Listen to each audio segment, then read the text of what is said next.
I'm not forcing you to say that, right? No, it actually does. Because I'll be the first one to admit, like, and he'll attest to this too, like, I just believe that the more we can stay connected with our hands to our body, the more ability we're going to have to be consistent every rep. It's just because, like, high school, especially, a lot of coaches, they just like all the way back. But then you see guys in the MLB, they just flip a little. So they think leverage. Yeah. So it's a misrepresentation of what leverage is, right? So as soon as you said short arm, I was like, oh gosh, that's false. Because when the terminology short arm came out, it wasn't that, oh, the hand path is shorter. It was that when you go to throw the ball, you're not getting true shoulder extension. So you're short arming the ball at release. That's short arm, right? It's not saying, hey, I'm going to maintain flexion in my arm and to throw. Because like when you do that, it's true spin and it's giddy up and it's effortless, right? And that's why I was saying, like, I don't want to force you to say that. I actually want your legit feedback on it, because that's what it looks like to me. So did it make sense what I was saying with, like, when you try to generate power, you try to generate a false representation of leverage. So you think like the longer, right? So as soon as you go now back here and dip, now your trunk has to compensate to go this way, especially if you're trying to get it on a line.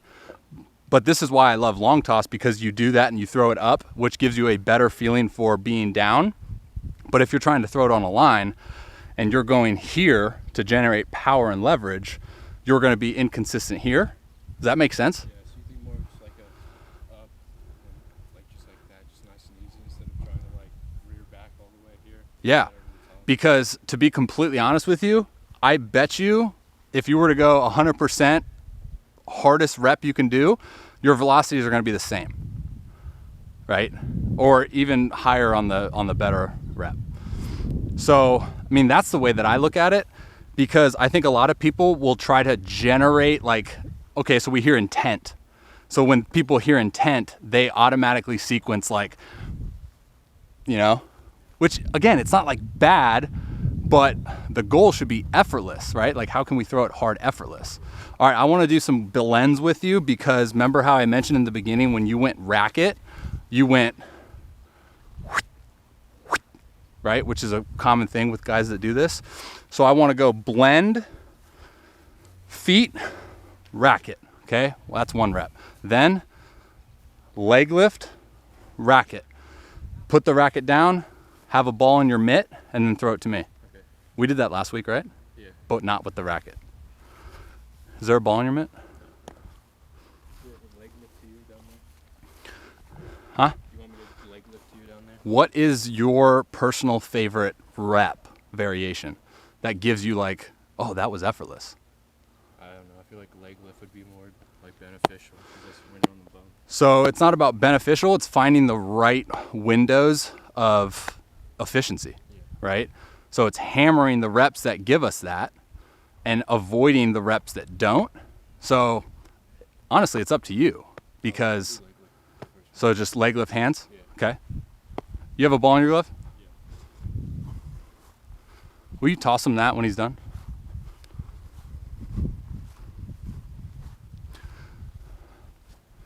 Chris, watch how when he goes feet tempo, watch his hand path.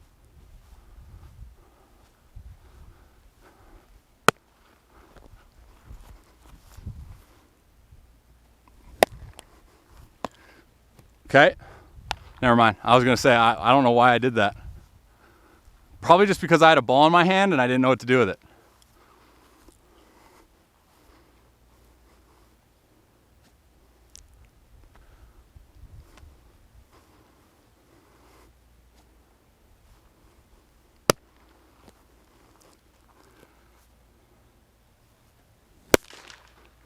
Ha! Cheddar cheese! Gosh, I can't get you to smile if you freaking gave me $100.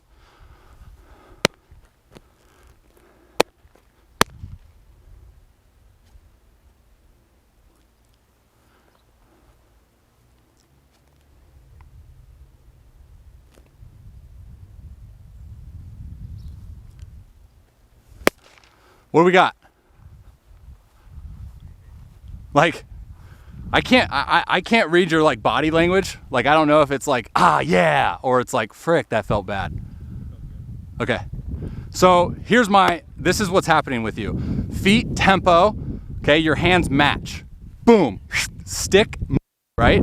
So then when you leg lift, there's that stall of, right? So the tempo's slower, which then buys your body more time. So then your hand says, well, I have a lot of time now. So like, I'm not just gonna stick and hold and then go. I have to move. So then you have more time. So then your hands go, whoop. Those last two, they felt like my hands didn't like, I kind of felt like it's like right now, but I don't really. Oh, they were night and day better. I'm telling you what happens like before this drill. Make sense? So I would say like almost spend some time thinking about how quickly you can initiate tempo with your lead foot by going in your lift. Try it out.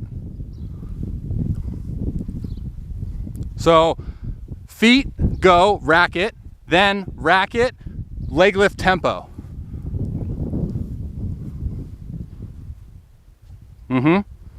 Pick it up, pick it up, pick it up. Okay? Leg lift to me.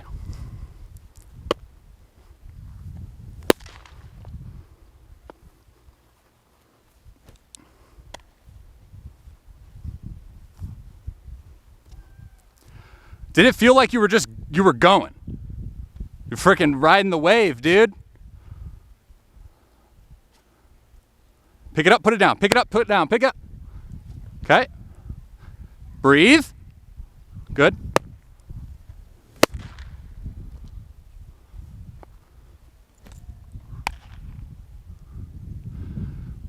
That's the hardest ball you've ever thrown to me.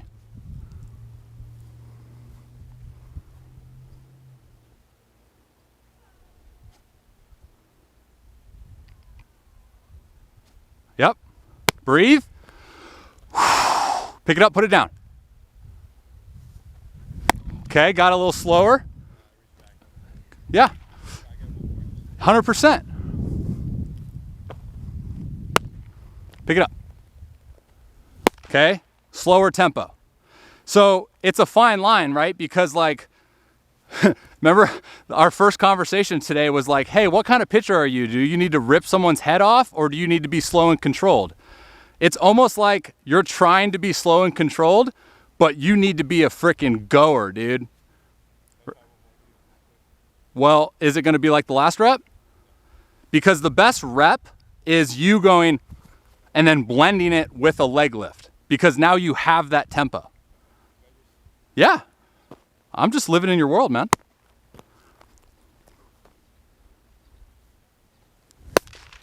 I mean, it's night and day to me. What do you got, Chris? Right? I mean, I could be seeing things. I'm seeing some things, man. Yeah. Right.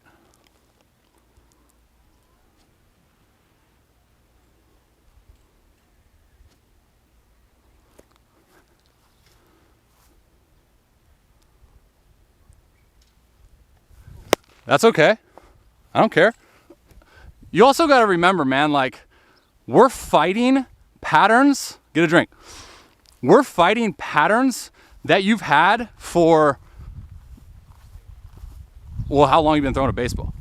Right? Like 10 years, right? So, which is not your fault because that's how we always were taught. Balance point, separate, angle, go. So that slow and controlled tempo for you is forcing you to be more inconsistent with your hand and not generate as much arm acceleration as you need. So does it make sense on why, like, when you go like this and to throw, it's better? I'm not like thinking about my pauses. 100%. You take thought away, you feed your body tempo and acceleration, and it gives back tempo and acceleration. So let's go. Do you like the racket? It's kind of just whatever, right? I would encourage you to get a racket. Like a tennis one? So I've been using a tennis racket. The one thing that I've seen with the tennis racket is it's a little bit longer. So like either you hit yourself or you just don't really know how to leverage it properly. But 100%, if you have one laying around, check it out. So now let's go tennis racket, same 2 reps. Okay, so feet tempo throw, leg lift. How quickly can you go off the ground and back down to front foot plant? Then you're gonna have 2 balls. I want you to do a dry rep. It's the same thing we were just doing, okay? And then 2 throws. First throw, boom. Second throw, leg lift. So you're just doing the same thing, but with a ball.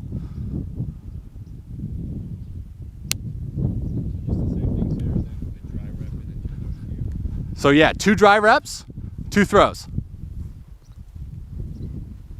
Yep, right into your leg lift. Good.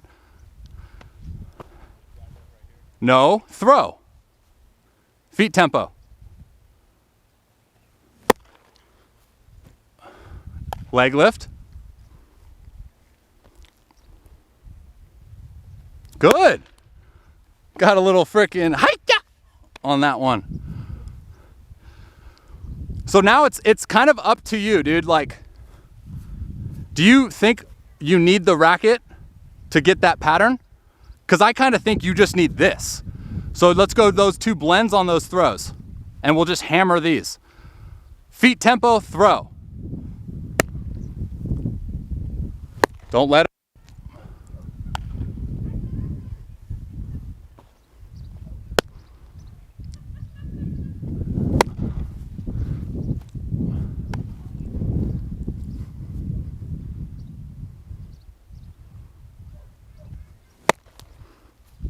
Boy.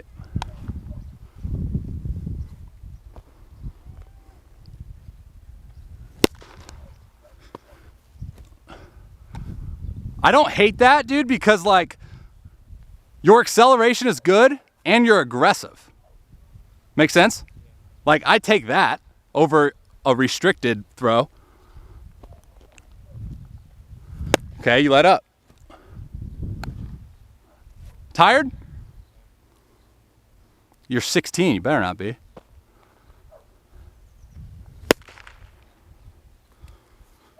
I like that one.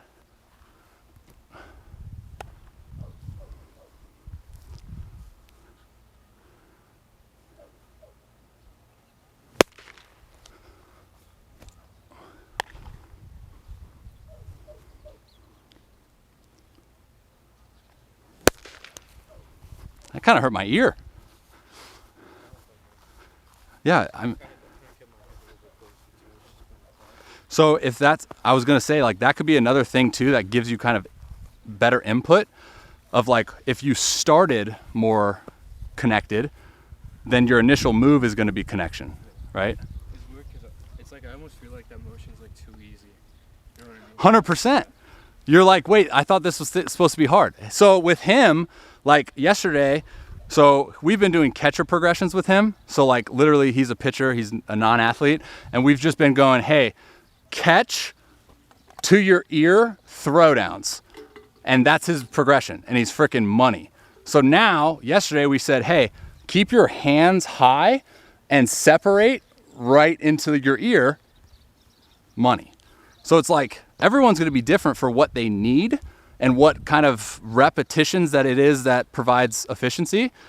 And that's the beauty of this whole thing, man, because you're going to be now in a self-discovery phase of like, okay, dude, I kept my hands a little bit closer to start, and then it allowed me to be more compact as I separated. It doesn't like feel like I'm trying as hard either when you just go like that. Because I used to like, I mean, we didn't really have a season this year, but like I could probably go like 1-2 innings max, but then I would gas after that. Well, yeah, because I remember the first session, dude, when we were going freaking letting it eat, it was like, that's not sustainable, dude. And now your velocity is, if not higher, the same, and the perceived effort is way lower. And dude, my biggest thing and why I catch my guys is because like I can tell like if you're efficient based off how the ball is jumping out of your hand. Okay? So now if the ball is jumping out of your hand like it was in those reps, you're on time, leveraging properly, producing energy, and getting into your wrist slot consistently, right? Because it's jumping and it's spinning 612. I bet you have like 109% spin efficiency. It's not even a real number. Huh, wow. Make sense? Yeah, so just like keeping it simple like that. Because I see guys like, I used to think all the hard throwers, like when you see Tim Lincecum and stuff, those guys. Like, so much movement. yeah, but then you see other guys just simply go like that. So name 5 all-stars off the top of your head. Like, I'll tell you exactly what they do. But DeGrom does that too. DeGrom is initiating rhythm, okay? So I would say like maybe that's something that we can look into as far as hand rhythm. I don't think you need it. I think you need more feet tempo. But those guys, Verlander, DeGrom, down to up, right? It's not down, up, down, out, around. It's down to up, pocket, go. Because DeGrom's not even, he's a pretty skinny guy, but he throws like. So it's funny too, because remember what we were saying earlier about thinking long and increasing leverage? Like, what did DeGrom do in his career?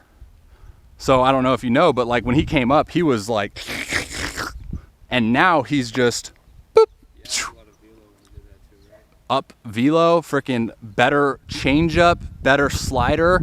You're in your slot on a consistent basis. You're freaking not exerting as much energy every throw. Does it all make sense? Yeah, it does. Good. Because like I don't want you to think like, okay, it makes sense, but I'm not buying it. I'll buy it. Right? Because you should based on like what I'm seeing. Just like quick stab. Stop jumping. I just don't do it when I actually throw. It's just, Right, but if you're going to do it there 100 times a day, then it's more likely to. that feels better. Yeah, so dude, I know it's freaking monotonous, but just if you have all day doing nothing, get a towel and go, right? Because again, dude, these patterns are not instilled overnight, right? We've had 2 good sessions, but it's not like those are going to just wipe away the 8-10 years of throwing like that. So we need to reinstill those patterns, right? You think like higher intent on that could mess it up or no? Like, It can if you get out of your pattern to generate false representation of energy. So for you right now, when you try to increase intent, right, your body tries to produce energy by coiling and getting longer with your hand. So again, I know it sucks, but think about the time that we're in right now. You're in development stage, dude. You have so much time to really hammer this home. So whatever intensity that you feel comfortable with establishing, boom, boom, boom, boom, increase, slowly but surely. kick it up once they get. Yeah. And video is going to be great too, because it's giving you real versus feel, right? So you still good? I want to do a competition flat ground.